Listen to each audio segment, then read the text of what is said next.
Assalamualaikum warahmatullahi wabarakatuh. Bismillahirrahmanirrahim. Alhamdulillahi rabbil alamin. Nahmaduhu wa nasta'inuhu wa nastaghfiruh. Wa na'udzu billahi min syururi anfusina wa min sayyiati a'malina. May yahdihillahu fala mudilla lahu wa may yudlil fala hadiyalah. Asyhadu an la ilaha illallah wahdahu la syarikalah wa asyhadu anna Muhammadan abduhu wa rasuluhu la nabiyya ba'dah. Allahumma fasalli wa sallim wa barik ala sayyidina wa habibina wa syafi'ina wa maulana Muhammadin wa ala alihi wa ashabihi ajma'in, amma ba'du. Allahumma allimna ma yanfa'una wanfa'na bima 'allamtana.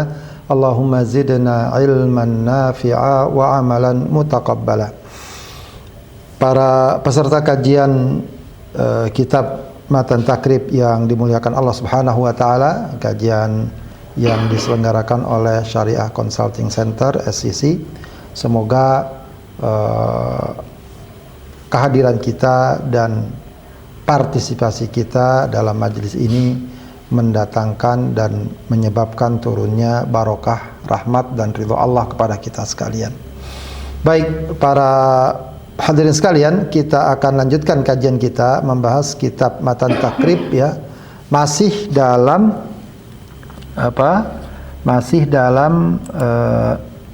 bab kitab ya, kitab At-Thaharah atau bab Thaharah.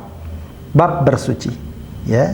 Fasalnya kalau sekarang yang akan kita bahas adalah fasal tentang istinja, faslun fil istinja. Ya. Baik, kita baca dulu ya. Bismillahirrahmanirrahim.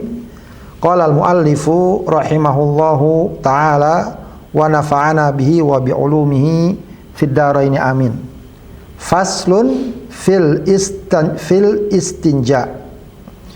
Wal istinja'u wajibun minal bauli wal ghaiti.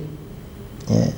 Istinja itu wajib dari baul, dari kencing, wal ghaiti, itu buang air besar.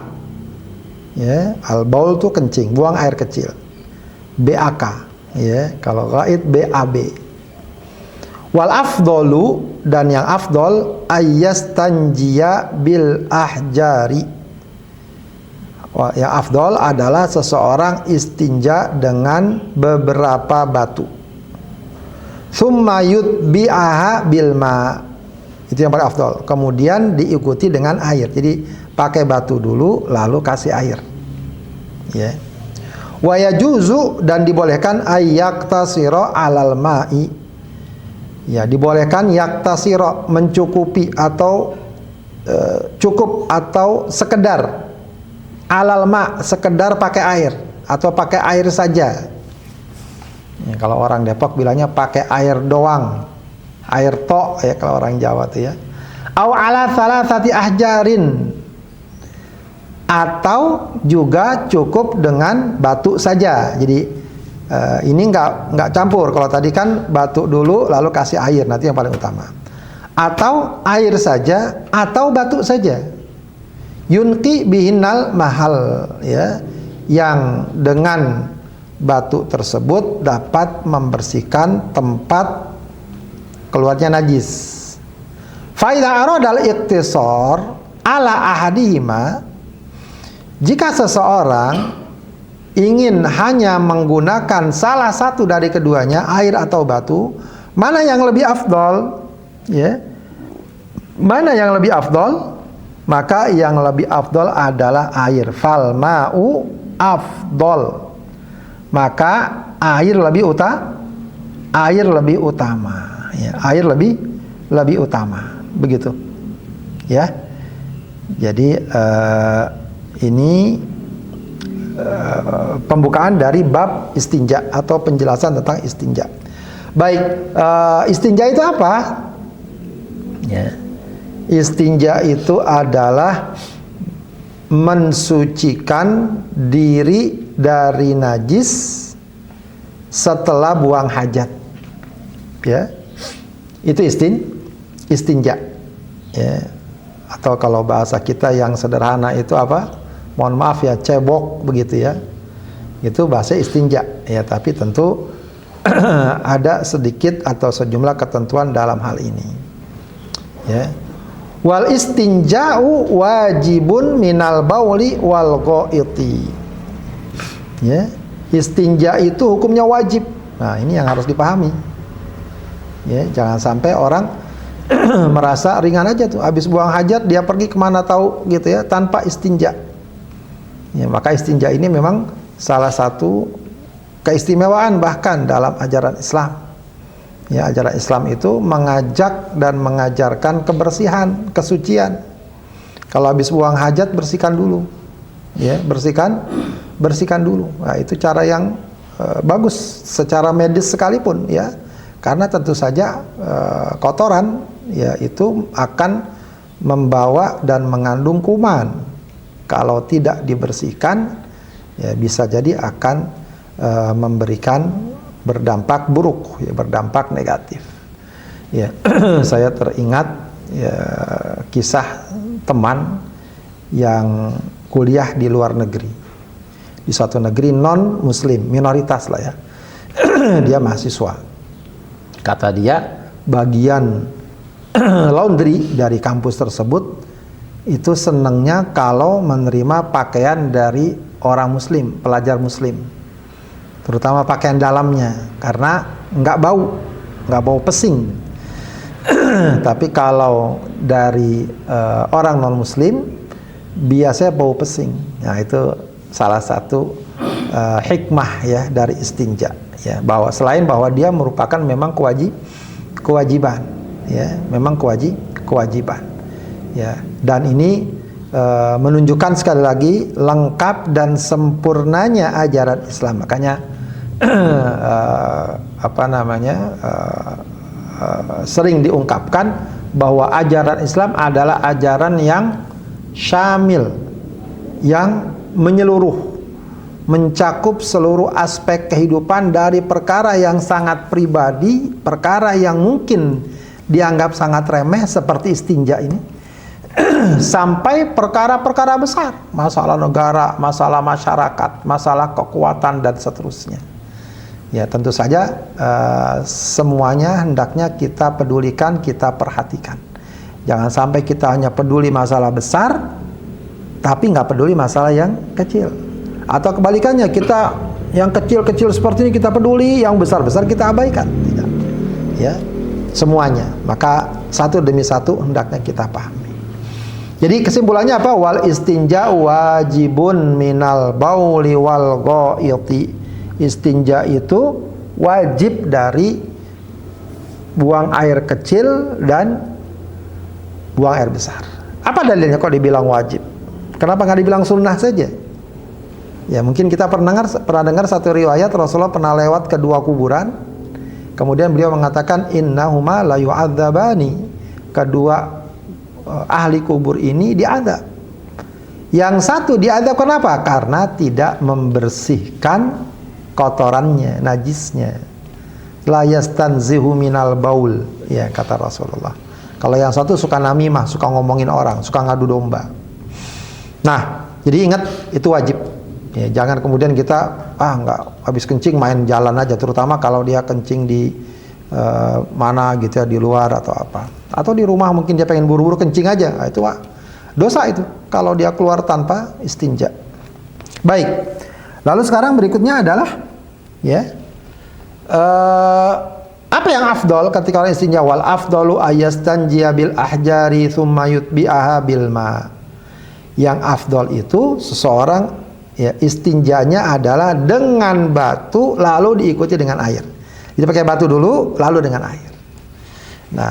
Nah nanti kalau ada penjabaran rinciannya itu, ya ini maksud batu ini apa? Sebenarnya istilah bil ahjar dikatakan para ulama itu bukan persis harus batu. Maka cuma istilah aja. Ya, kalau dalam bahasa fikih itu disebutnya apa? Istijmar. Jadi istijmar itu istinja dengan batu.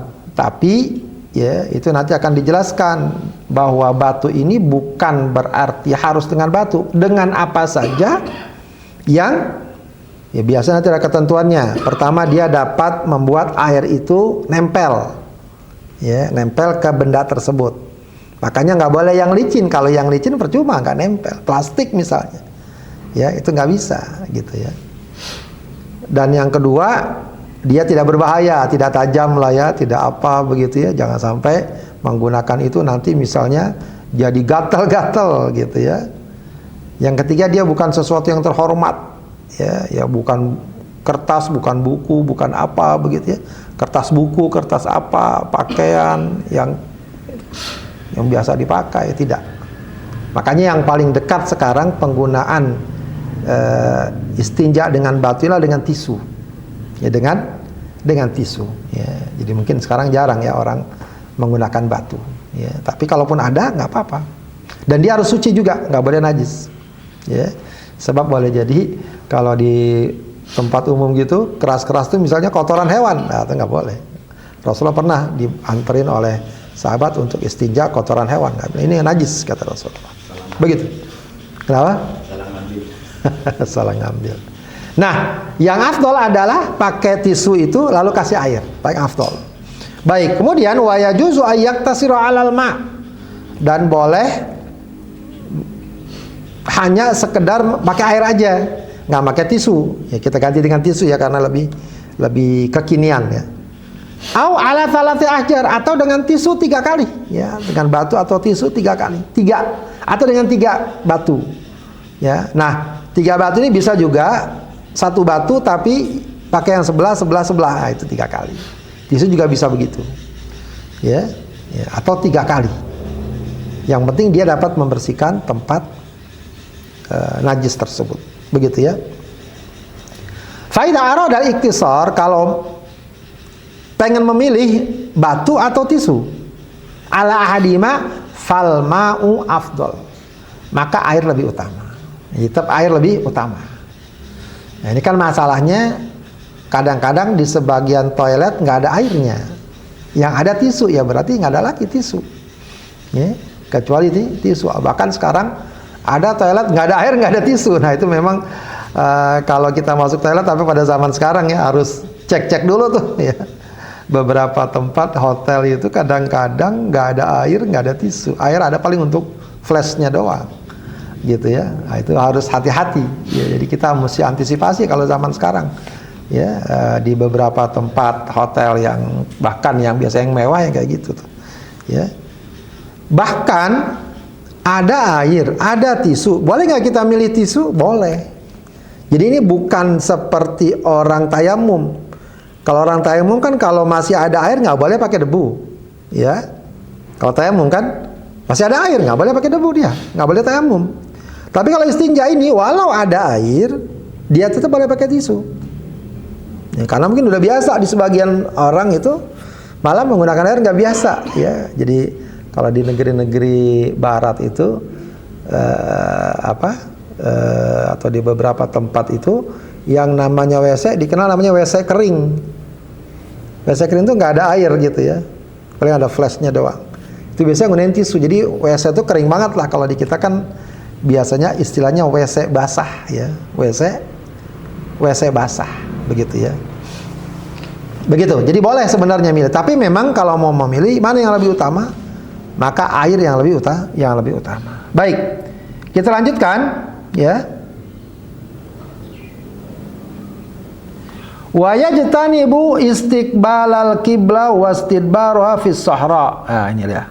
Wa yajtanibu istiqbalal qibla wastidbaruha fis sahra. Sekarang ini sebenarnya pembahasan ini sekarang termasuk diistilahkan dengan istilah adab ya. Adabul istinja. Adab istinja, ya, adab istinja, begitu ya. Apa yang hendaknya dilakukan atau dihindari ya? Kalau ini penekanannya al-mu'allif menekankan hal-hal yang dihindari ketika istinja. Wa yajtanibu, hendaknya dia menjauhi atau meninggalkan istiqbalal kiblah, menghadap kiblat, wastidbaroha, dan membelakanginya, fis sahra. Nah, ini ada tambahan nih ya. Ada tambahan fis sahra. Apa nih fis sahra? Di padang pasir. atau di tempat terbuka. Di tempat terbuka.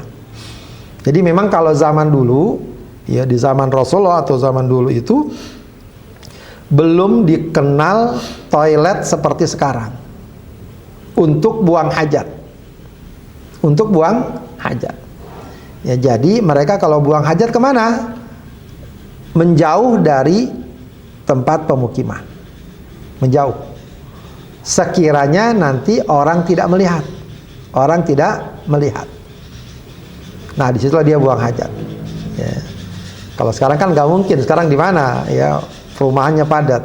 Ya, sekarang orang pakai toilet. Kalau zaman dulu nggak. Makanya zaman dulu itu toilet disebut baitul khala, ya, tempat sepi, ya, tempat sepi. Jadi relatif kiri kanannya terbuka, cuma karena jauh dari pandangan orang, jadi tidak masalah. Begitu ya.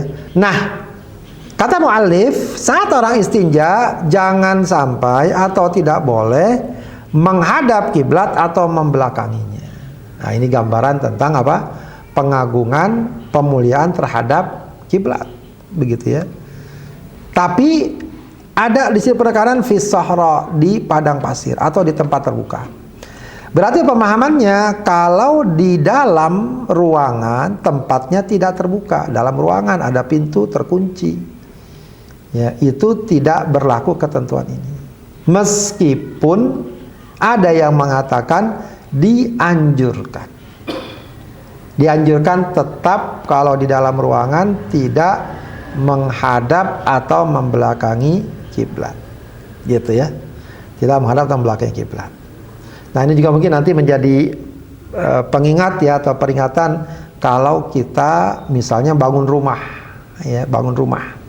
Maka perhatikan tuh, ya, jangan sampai WC-nya menghadap kiblat. Kalau udah kadung menghadap kiblat atau membelakanginya gimana ya, nggak apa-apa. Ya, kalau masih di ruangan nggak apa-apa. Cuma memang lebih bagus, lebih afdol, ya, WC kita itu kita tidak menghadap atau membelakangi kiblat. Ya, kalaupun menghadap ya sudah nggak apa-apa. Atau kadang-kadang mungkin kondisi rumah atau tempatnya itu memang apa istilahnya, ya, tidak memungkinkan diputar-putar misalnya, ya sudah nggak apa-apa. Kalau masih dalam ruangan. Baik. Kemudian wayajatanibul baula wal ghaita fil ma'ir raqid. Ya. Wayajatanibul baula wal ghaita fil ma'ir raqid. Ya. Dan meninggalkan, menjauhi al baul wal ghait, kencing dan buang hajat, ya, buang air besar. Fil ma'ir raqid. Ya, di air yang tergenang. Di air yang tergenang, ya, jadi nggak boleh tuh, ya, tinggalkan. Meskipun memang hukumnya dia mengatakan makruh, ya, ada yang mengatakan haram kalau memang misalnya air itu dipakai, ya.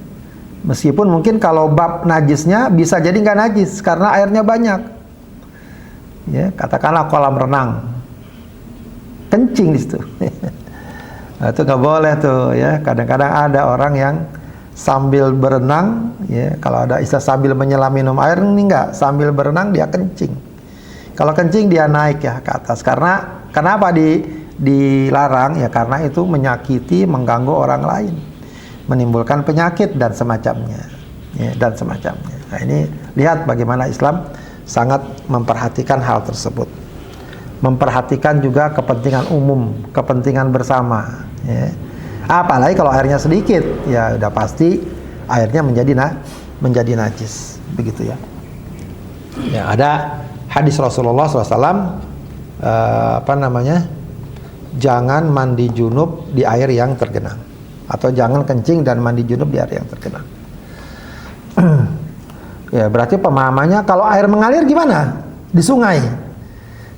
Kencing, mandi junub di air mengalir. Itu pun juga sebenarnya kalau seandainya air itu memang dipakai, ada orang di sana pakai buat cuci, buat apa, mestinya juga jangan. Dianjurkan untuk tidak. Ya karena itu terkait dengan kepentingan umum juga. Makanya kalau zaman dulu tuh banyak tempat buang hajat di sungai-sungai, kecuali kalau sungainya sangat besar ya, sangat besar. Ya, kalau di sebagian kita kan sungainya kecil, ya. Lalu buat buang hajat, ya itu juga sedikit banyak akan mengganggu, ya. Mengganggu, ya. Hendaknya dihindari juga. Fil ma'ir raqid. Wa tahta syajaratil musmirati fit tariqi, ya, wa tahta syajaratil musmirah, ya. Jadi termasuk juga wa tahta syajarah. Di bawah apa? Syajarah, pohon. Al-musmirah, apa al-musmirah? Berbuah. Di bawah pohon berbuah. Ya, ini berarti kalau pohonnya nggak berbuah nggak masalah nih, ya. Wallahu alam, ya penekanannya adalah dari aspek maslahatnya. Ya. Kenapa ditekankan pohon berbuah? Karena pohon yang sedang berbuah itu biasanya didatengin orang kan.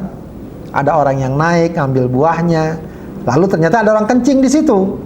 Ya pasti kebauan, mengganggu orang lain. Jadi pelajarannya di situ, ya, mengganggu orang lain. Pelajarannya adalah ya karena perkara ini akan dapat mengganggu orang lain. Ya. Ya, artinya misalnya pohon tersebut sering orang datang ke situ, lalu ada orang kencing, maka itu menjadi tidak baik, ya, buat kepentingan bersama. Ya. Adapun kalau pohon tersebut tidak berbuah dan mungkin tidak banyak didatangi orang, insya Allah tidak masalah.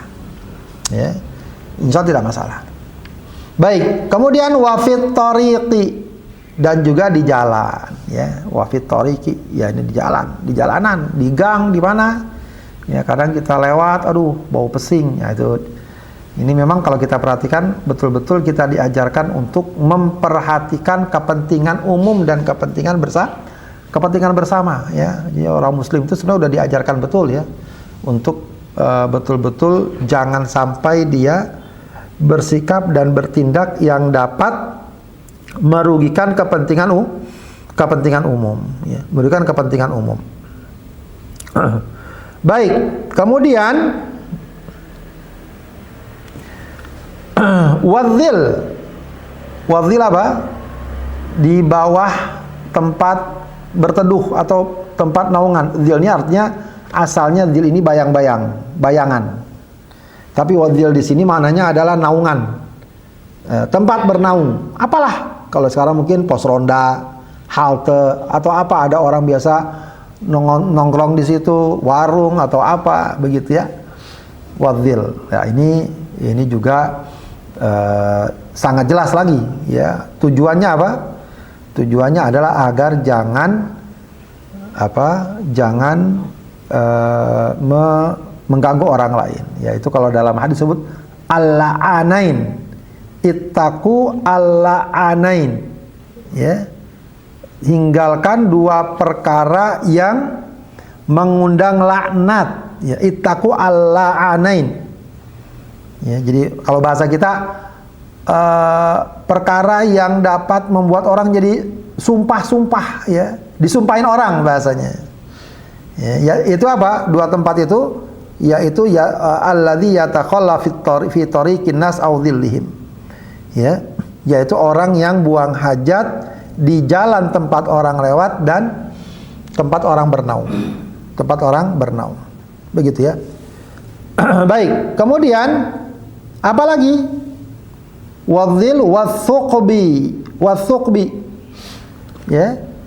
Apa suq? Lobang, ya. Lobang ini maksudnya biasanya adalah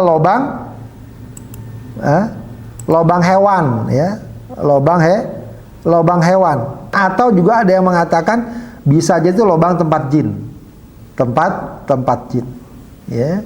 Kadang-kadang suka terjadi begitu, orang buang hajat sembarangan, pas sampai rumah entah kena apa diganggu jin dan semacamnya. Nah, ini bisa dibayangkan, jangankan ganggu manusia, ganggu hewan, ganggu jin nggak boleh, ya.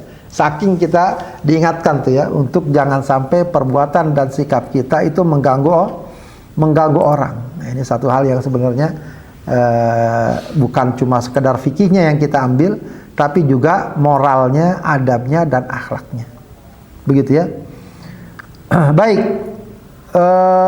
Apalagi wala yatakallamu 'alal bauli wal ghaid, termasuk yang dilarang adalah tidak ngobrol, tidak berbicara ketika buang air kecil, ya, tidak berbicara.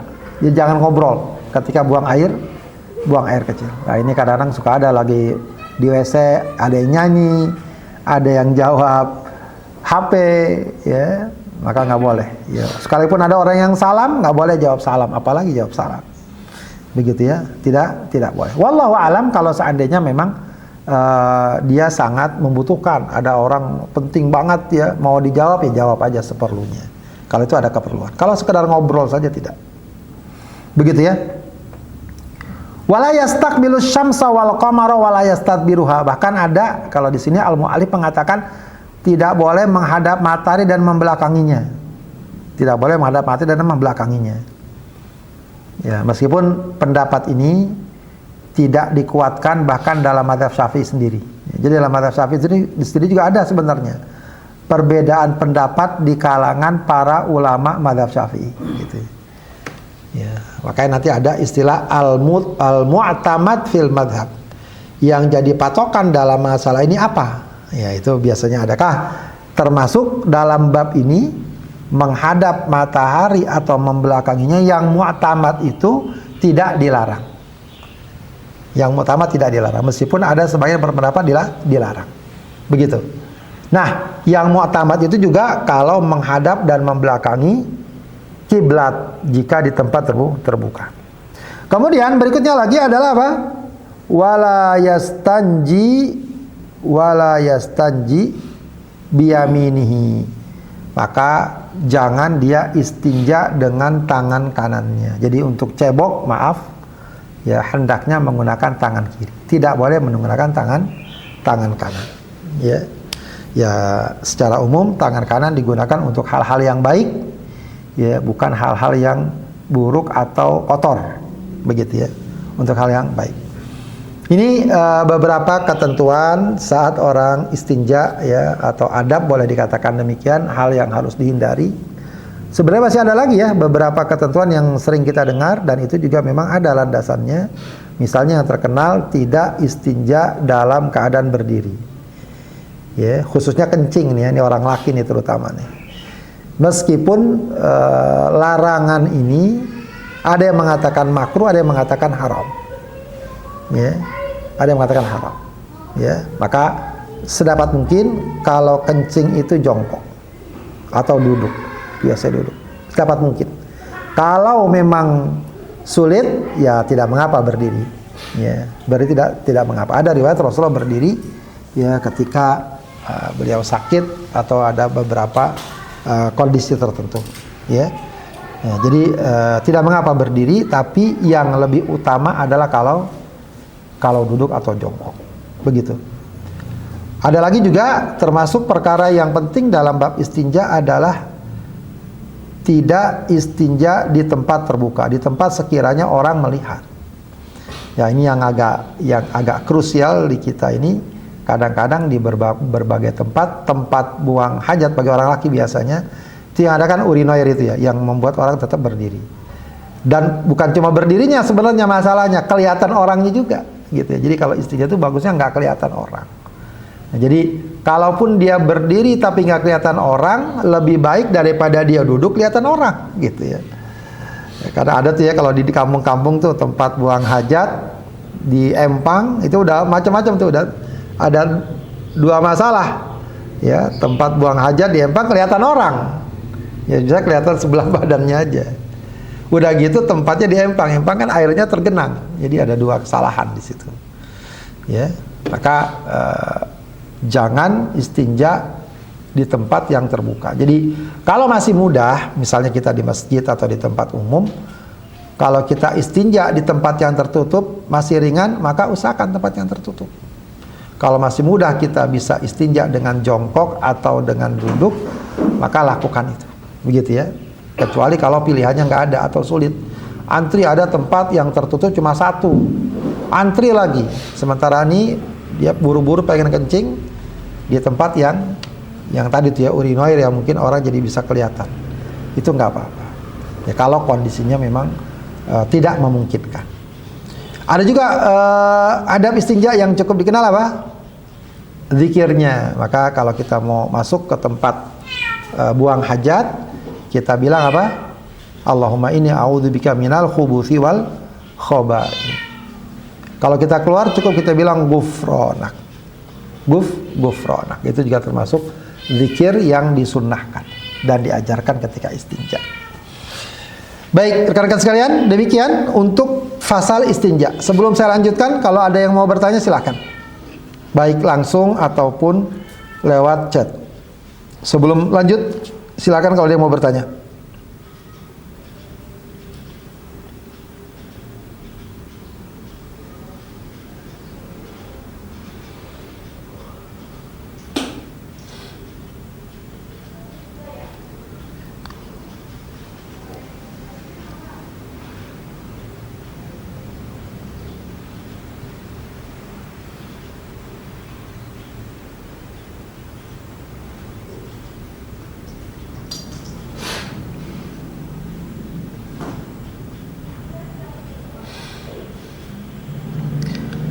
Silakan Bu.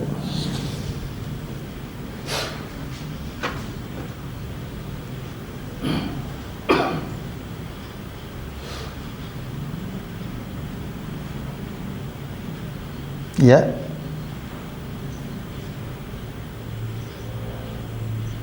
Ya. Ya.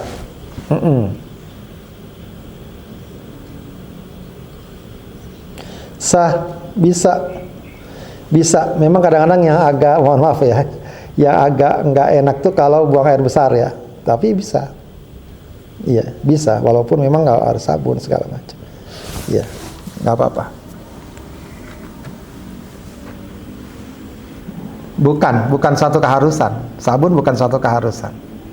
Iya. Wah, iya. Baik, sudah? Nggak ada lagi? Kita lanjutkan ya. Baik, kita lanjutkan. Faslun. Silakan. Ada pertanyaan?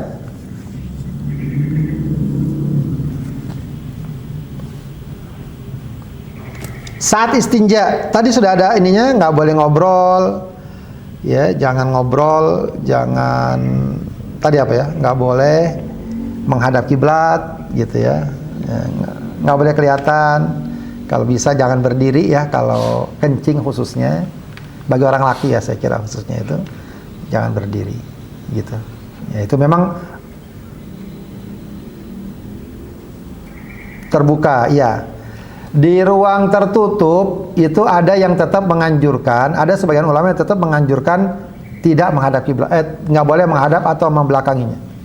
Ya, karena memang kalau lihat hadisnya, kenapa kok dikasih batasan di tempat terbuka?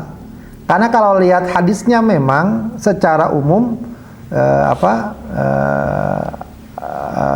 Rasulullah mengatakan fala tastaqbilul qibla wala tastadbiruha. Ya, maka jangan menghadap dan membelakangi kiblat. Begitu aja secara umum.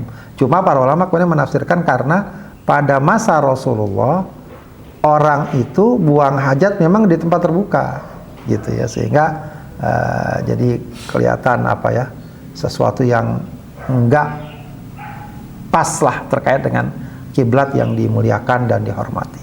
Sehingga kemudian disimpulkan kalau di tempat tertutup lebih ringan lah paling tidak. Kalaupun itu tetap dilarang lebih ringan, mungkin masuk pada perkara makruh, maka bagusnya kalau masih mungkin kita tidak menghadap kiblat walau di tempat tertutup, hendaknya itu kita lakukan. Begitu.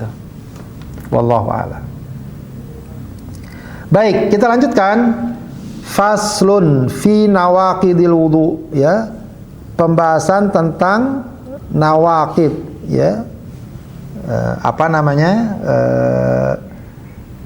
Nawaqid jamak dari naqidah. Naqidah itu pembatal, ya, pembatal.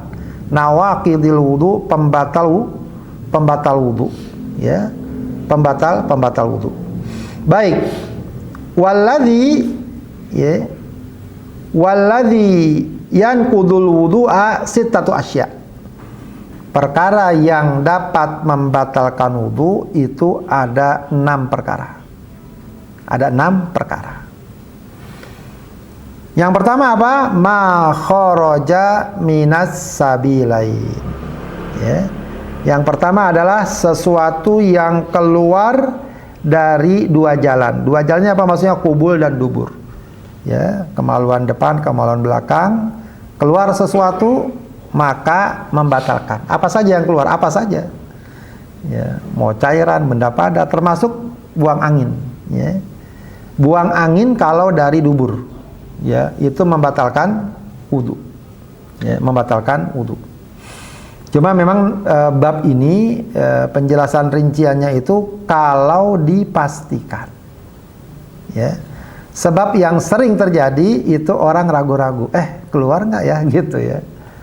Atau kadang-kadang lagi sholat perut berbunyi begitu ya. Kalau kata Rasulullah, kalau kalian sedang sholat lalu merasakan sesuatu di perut kalian, maka jangan hentikan sholat kalian. Begitu ya, lanjutkan. Artinya lalu kalian ragu apakah keluar angin atau tidak, akhraja amla. Ya. Maka jangan berhenti dari sholat hatta tasma'u sautan au tajidarihan, sebelum kamu dengar suara atau mencium bau. Kalau udah kecium baunya, oke. Ya, itu berarti buang angin ya. Tapi kalau masih ragu, jadi kalau kaidahnya kalau masih ragu itu nggak batal. Jadi kalau kita udah yakin udah berwudu dari rumah, sampai masjid, sampai tempat lain mau sholat, tadi kan udah wudu ya, tadi batal nggak ya? Nah kalau ragunya kayak gitu berarti nggak batal. Ya itu ada kaidah yang sangat masyhur, kaidah usul fikih, al-yaqinu la yuzalu bisyak. Perkara yang yakin tidak dapat dihilangkan oleh keraguan. Baik, kita lanjutkan. Yang kedua, wan naumu ala ghairi hayatin mutamakkin. Wan naumu ala ghairi hayatil mutamakkin, ya. Ya ini. Wan naumu ala hayati ghairil mutamakkin. Wan naumu, tidur dalam posisi yang tidak kokoh. Tidur dalam posisi yang tidak ghairil mutamakkin. Ya, ghairil mutamakkin itu tidak kokoh, tidak duduk yang kokoh. Tidak duduk tegap. Ya. Jadi sederhananya dia kalau tidurnya berbaring, miring, nyender gitu ya, atau mendir ke belakang gitu ya, atau yang pasti berbaring, dan tidur, ya, maka itu batal wudunya. Ya, tapi pemahamannya kalau mutamakin duduk tidak batal, walau dia tertidur. Itu dari mana landasannya? Ya jadi pada masa Rasulullah, sahabat itu kalau sholat isya biasanya Rasulullah sholat isyanya agak ditunda. Ya, jadi ini mungkin informasi yang belum banyak orang tahu ya, bahwa sholat isya itu sunnahnya itu diakhirkan. Tapi bukan diakhirkan sampai menjelang fajar, tidak. Diakhirkan di waktu pertengahan malam, atau kalau dalam mazhab Syafi'i sepertiga malam. Jadi kurang lebih kalau sekarang itu seperti jam 9, jam 10. Nah, ini sebenarnya bisa dipakai nih, dipraktekkan oleh ibu-ibu. Ibu-ibu karena kan nggak ada tuntutan untuk berjamaah di masjid. Kalau orang laki pengen praktek kayak gitu nanti bisa terlambat jamaah. Jamaah lebih kuat perintahnya. Begitu ya. Jadi kalau pada masa Rasulullah tuh sholat isyanya kadang-kadang Rasul diakhirkan. Ya, atau bahkan seringnya, sebab bagusnya nanti sholat isya itu di akhir tengah malam, pertengahan malam. Nah karena diakhirkan, jadi malam sudah cukup larut, katakanlah sekitar jam 9, jam 10. Sahabat nunggu biar dapat sholat bersama Rasulullah, itu sambil ngantuk-ngantuk tidur. Ya, jadi sambil duduk tidur begini, datang Rasulullah sholat isya. Nah mereka langsung sholat tanpa berwudu lagi. Menunjukkan bahwa tidur itu kalau posisi duduknya tegap, maka dia tidak membatalkan wudu. Nah ini berita gembira nih buat bapak-bapak yang biasanya kalau dengerin khutbah ya pada ketiduran. Itu kalau dihukumi tidur membatalkan wudu pada posisi kayak gitu, bisa banyak yang nggak sah tuh sholat Jumatnya. Ya, maka ya secara umum dia tidak membatalkan wudu. Ya, tidak membatalkan wudu. Begitu ya. Maka kesimpulannya adalah bahwa tidur itu sebenarnya nanti ada penjelasannya lagi. Tidur itu kenapa dikatakan membatalkan? Karena dia membuka peluang batalnya wudu. Jadi bukan pembatal langsung. Kalau tadi kan keluarnya suatu dari dua jalan itu pembatal langsung. Jadi kalau tidur itu sebab yang dianggap membuka peluang batalnya wudu. Apa tadi? Keluarnya sesuatu, yaitu buang angin. Ya, sebab orang kalau lagi tidur, ya mohon maaf nih, ada orang lagi tidur, dia kentut-kentut aja kan? Ya. Nggak ada perasaan di kiri kanannya ada orang, dia kentut aja lagi tidur, nggak kerasa. Tapi kalau orang coba nggak tidur, kayak kita sekarang nih, kita pengen buang angin, kita pengen tahan, masih bisa. Ya. Masih bisa. Makanya dikatakan mata itu katupnya anus, dubur. Ya, mata. Maksudnya kalau dia masih melek, masih terjaga, ya duburnya masih ada yang ngontrol bahasanya gitu ya. Kalau dia mau buang angin, ya paling nggak diatur-atur dulu lah ya. Entar kalau nggak ada orang atau dia ke WC kemana, baru dia buang angin gitu ya. Itu kalau lagi melek kan. Kalau lagi tidur nggak bisa. Ya, jadi seakan-akan kalau lagi tidur katupnya nggak ada, keluar saja. Maka dianggap batal gitu ya. Dianggap batal. Makanya kalau orang lagi duduk, ya orang lagi duduk potensi buang anginnya minim. Ya, makanya orang lagi duduk ya, mohon maaf nih ya, lagi duduk pengen buang angin, biasanya apa? Diangkat dulu kan, biar keluar, gitu. Biar keluar. Baik. Kemudian, ya, apalagi yang membatalkan wudu? Wazawalul akli bisukrin au maradin. Ya. Zawal itu apa? Hilang akal. Hilang akal karena mabok atau sakit. Pingsan lah ya. Pingsan ya, karena mabok atau sakit. Jadi hilang batal wudunya. Ya. Kalau puasa pingsan gimana? Batal nggak? Belum tentu. Tapi kalau wudu batal. Kalau pingsannya sedikit sebentar dia nggak batal. Ya kalau puasa. Tapi kalau wudu batal. Kenapa batal? Ya tidur aja batal, apalagi pingsan.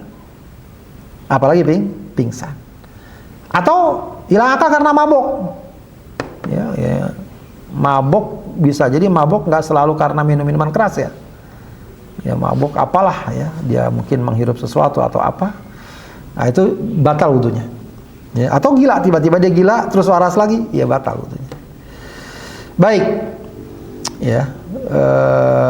Berikutnya, walam surrojulil mar'atal ajnabiyata min ghairi haidin. Nah ini yang memang dikatakan sebagai kekhususan ya dalam mazhab Syafi'i. Ya maksudnya disebut mufradat. Ya, dalam mazhab Syafi'i itu pendapatnya adalah kalau boleh dibilang yang paling ketat dalam hal ini, bahwa menyentuh wanita al-ajnabiyah. Ya, apa artinya al-ajnabiyah? Ini kalau sekedar bahasa Arabnya saja diartikan, maka kurang pas al-ajnabiyah. Ya. Ajnabi itu artinya apa? Orang asing kan? Rajulun ajnabi. Oh dia orang asing. Tapi dalam bahasa fikih bukan itu maknanya. Al-ajnabiyah artinya apa? Ghaira mahramin. Ya. Bukan mahram. Atau orang yang boleh dinikahi. Ya, ghairul muharramat. Ya. Nanti ada orang yang nggak boleh dinikahi. Ada orang yang boleh dinikahi. Nah, kalau orang yang boleh dinikahi itu namanya ajnabi, orang lain. Kalau orang yang nggak boleh dinikahi namanya muharram. Jadi wanita ajnabi maksud bukan wanita asing. Oh, dia orang asing nih, bukan itu. Tapi wanita yang nggak boleh dinikahi. Wanita yang boleh dinikahi, ajnabi. Ya. Siapa yang boleh dinikahi? Yang berarti yang nggak termasuk kategori wanita yang dilarang dinikahi, yang ghairul muharramat. Ya, yang muharramat bisa apa? Ibu, saudara perempuan, bibi, gitu ya. Kemudian apa? Keponakan. Itu kan nggak boleh dinikahi. Mertua, menantu, ya, itu nggak boleh nggak boleh dinikahi. Ya. Nah kalau suami istri gimana? Itu bukan ajnabi sebenarnya, karena dinikahi kan, dinikahi. Berarti pemahamannya apa? Menyentuh laki dan perempuan, persentuhan laki perempuan yang ajnabi min ghairi hail, tanpa penghalang. Kalau ada penghalang nggak masalah. Ya, ini memang masalah khilafiyah. Kalau dalam mazhab Syafi'i mengambil pendapat yang paling hati-hati. Pokoknya sentuhan laki perempuan tanpa penghalang dan itu bukan mahram, ya, bukan mahram, bukan minal muharramat, maka dia membatalkan wudu. Membatalkan wudu. Kalau dengan muharramat tidak membatalkan wudu. Sentuhan dengan ibu, dengan mertua, dengan keponakan, dengan saudara perempuan tidak membatalkan wudu. Tapi kalau di luar itu batal wudunya. Begitu ya. Ya, ini memang sekali lagi pendapat yang paling hati-hati. Ada lagi pendapat yang di atasnya. Dia baru dikatakan batal kalau diiringi syahwat. Itu pendapat mazhab Maliki itu. Ya, pendapat mazhab Maliki. Juga sebagian mazhab Hambali ada gitu. Kalau yang lebih ini lagi, mazhab Hanafi, pokoknya mau syahwat mau nggak syahwat, persentuhan itu tidak membatalkan wudu. Baik. Wa massu farjil adami bi batinil kaf. Kemudian menyentuh kemaluan anak Adam bi batinil kaf. Menyentuh kemaluan lah ya, dengan bagian dalam nih, batinil kaf. Berarti kalau menyentuh gini nggak kena, nggak, ini tidak batal gitu ya. Itu memang kalangan fuqaha itu kadang-kadang kalau membahas dia detail ya, karena ini memang kaitan dengan hukum ya. Kalau lihat hadisnya nggak ada tuh petunjuk bahwa misalnya harus yang bikin batal kalau pakai bagian dalam, kalau yang di luar tidak ya. Ya, tapi begitulah mereka menyimpulkan ya, sebab ini pun juga sebenarnya ada perdebatan, tapi yang cukup masyhur bahwa yang menyentuh kemaluan itu tanpa penghalang maka batal wudunya. Mammassa dzakarahu falyatawaddo, kata Rasulullah, singkat ya. Siapa yang menyentuh kemaluannya maka hendaknya dia berwudu. Hendaknya dia berwudu. Baik. Wa massu halaqati duburihi alal jadid. Nah, kalau dalam fikih Syafi'i itu termasuk ya yang membatalkan wudu adalah kalau menyentuh ya, maaf ya, bulatan duburnya, bagian dubur ya, bukan mohon maaf, bukan pantatnya, bukan. Pas bulatan duburnya kalau kita sentuh itu juga termasuk membatalkan alal jadid. Nah, ini kalau ini khusus terkait dalam fikih Syafi'i, ini terkenal nih. Kalau istilahnya apa? Istilahnya kaul qadim dan kaul jadid. Pendapat sebelumnya dan pendapat sesudahnya. Pendapat lama dan pendapat baru. Jadi dalam beberapa kasus, dalam beberapa masalah fikih, itu Imam Syafi'i punya dua pendapat. Pendapatnya beda. Kadang sah, kadang tidak sah, batal, tidak batal. Ya. Nah, kalau dalam bab ini, ya, pendapat sebelumnya itu kaul qadim namanya, itu dikatakan ketika beliau masih di Baghdad, di Irak. Kaul jadidnya itu ketika beliau sudah tinggal di Mesir dan menetap di Mesir, karena beliau wafatnya di Mesir. Ya, kuburannya sampai sekarang ada di Mesir. Nah, itu ya bisa jadi dia melihat lagi dalil yang baru atau mungkin juga kesimpulan-kesimpulan baru dan seterusnya. Ya, jadi beda kesimpulannya dari ketika sebelumnya. Nah, itu. Nah, kalau ini makanya menyentuh bulatan duburnya itu menurut pendapat yang baru itu membatalkan. Ya, berarti pemahamannya apa? Kalau menurut pendapat yang lama tidak membatalkan. Gitu ya. Biasanya memang yang jadi patokan adalah pendapat yang baru. Kaulul jadid. Ya, berarti kaul qadimnya tidak dipakai. Ya, jadi sekali lagi kayak membatalkan wudu apa? Keluarnya sesuatu dari dua jalan, tidur dalam posisi yang tidak tegak, hilang akal, persentuhan laki perempuan yang bukan mahram, menyentuh kemaluan, dan ya termasuk di sini menyentuh tadi duburnya secara langsung. Baik, itu perkara-perkara yang membatalkan wudu. Ya. Nanti ada lagi masalah-masalah lain yang mungkin diperdebatkan. Kalau dalam mazhab Syafi'i tidak batal. Ya, kalau ada pendapat ya itu tentang apa? Makan daging onta. Ya, itu ada tuh hadisnya. Ya, sahabat bertanya, ya Rasulullah, kalau habis makan daging onta, apakah harus berwudu? Iya. Ya. Tapi kalau dalam mazhab Syafi'i tidak membatalkan, cuma disunnahkan aja. Habis makan daging onta, sunnah untuk berwudu, tapi tidak diwajibkan. Ada juga nanti memandikan jenazah, ya, atau menggotong jenazah atau memandikan, ya. Ya, sunnah juga berwudu. Ya, sunnah berwudu. Wallahu a'lam bishawab. Demikian pembahasan kita. Mungkin saya cukup sampai di sini pembahasannya. Silakan kalau ada yang mau tanya jawab, silakan.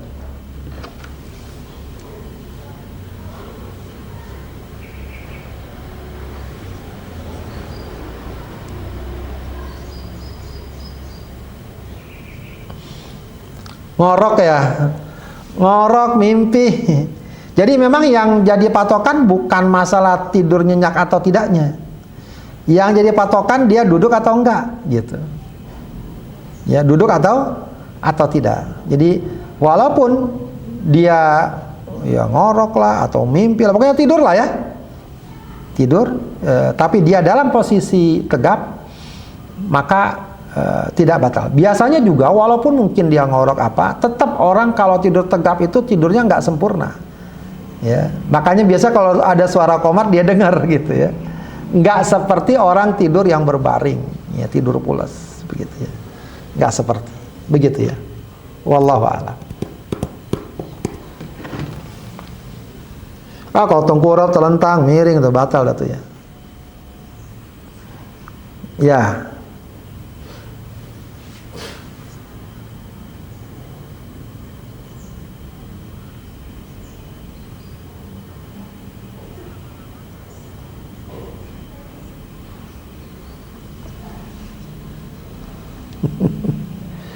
Nah, itu tinggal masuk kategori tidurnya tegap atau tidak ya.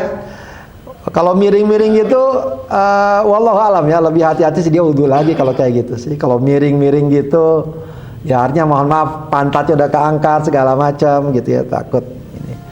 Ya, tapi kalau dia nyender saja kan biasa posisi katakanlah jok mobil gitu ya, tegap gitu ya, dia nyender ke belakang, insya Allah nggak masalah. Kecuali kalau nyendernya nyender ke belakang banget, dia diturunin jok mobilnya, nah itu bisa masuk kategori membatalkan. Ya, tapi kalau nyendernya tegap, insya Allah tidak masalah. Wallahu a'lam. Silakan Bu.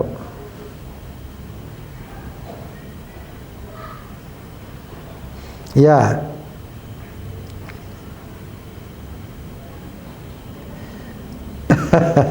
Iya, ini yang agak repot nih. Jadi kalau bagi yang mazhab Syafi'i, ini yang repot memang lagi tawaf gitu ya. Yang repot lagi tawaf. Ya wallahu alam, banyak yang mengatakan ketika tawaf ya, artinya mengambil pendapat yang meringankan. Ya, jadi kadang-kadang memang dalam bab fikih ini bagusnya wallahu alam, bagusnya kita memakai patokan mazhab. Tapi itu pun bukan berarti kaku sekali, bukan. Ya, jadi fikih itu juga sebenarnya ada ruang-ruang di mana kita bisa fleksibel. Ya, kadang-kadang ulama sekalipun ya itu bisa mengambil pendapat yang lebih ringan ketika cukup dilematis. Ya, cukup dilematis. Ya. Kalau dilematis maka bisa dicari pendapat yang lebih ringan, ya, lalu kemudian memakai pendapat tersebut. Begitu ya. Ya, itu bukan berarti kita main-main terhadap agama, tidak. Justru dengan begitu kita hati-hati tapi masih memberikan kemudahan, gitu ya, memberikan kemudahan. Jadi kalau dalam kondisi tawaf, ya pastilah senggol-senggolan tuh pasti laki perempuan tuh. Ya kalau nggak pasti ya kemungkinan besar terjadi. Apalagi kalau kita sama suami istri, ya mau nggak mau kadang harus pegangan, harus apa, atau misalnya istri berusaha tidak mengenai, cuma megang kain ihramnya, akhirnya kesenggol juga gitu ya. Nah kayak gitu kan, kalau kemudian mengambil keputusan atau mengambil pendapat yang mengatakan membatalkan, itu akan sangat memberatkan dan menyulitkan, karena dia harus keluar dari Masjidil Haram, dia wudhu lagi, belum antri, belum jauh, dan seterusnya. Ya, sehingga banyak yang kemudian menyatakan dalam kondisi seperti itu maka bisa mengambil pendapat yang ringan. Bahkan wallahu alam ada yang mengatakan itu juga ada dari kalangan ulama madzhab Syafi'i yang mengatakan bahwa persentuhan laki perempuan suami istri tidak membatalkan, gitu ya, tidak membatalkan, begitu. Jadi dalam kondisi tertentu bisa mengambil pendapat yang lebih ringan, ya, ketika kondisi dan situasinya cukup dilematis. Wallahu a'lam bishawab.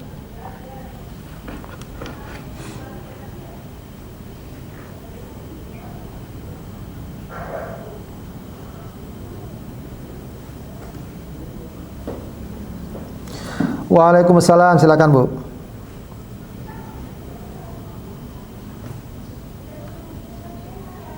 Ya.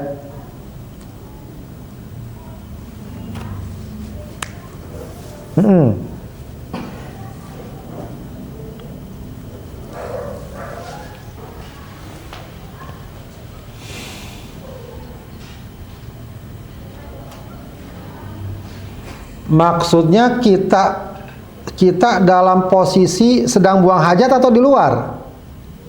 Buang gas.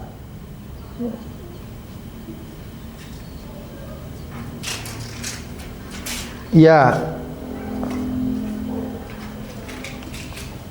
Ya, betul.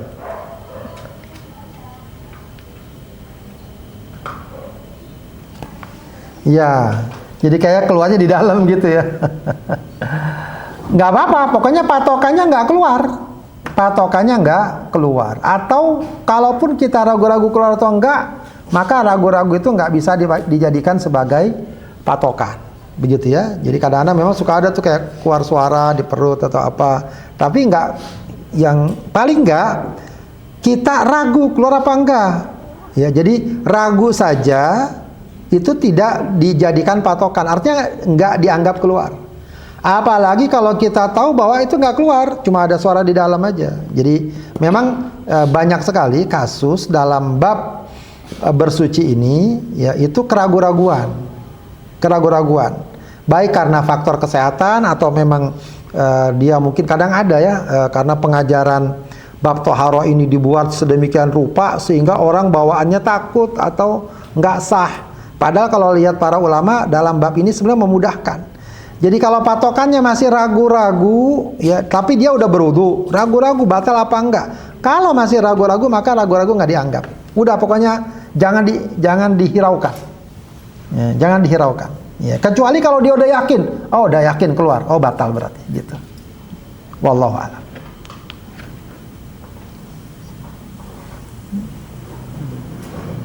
Baik.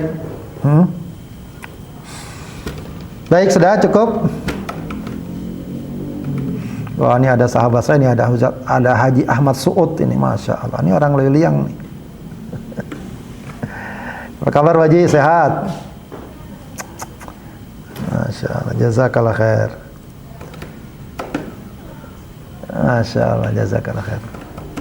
Baik, ada lagi yang lain? Cukup ya? Cukup, Ryan? Kalau ya, baik, kalau cukup dari saya cukupkan dulu. Saya cukupkan. Hadanallahu wa iyyakum ajma'in. Wassalamualaikum warahmatullahi wabarakatuh.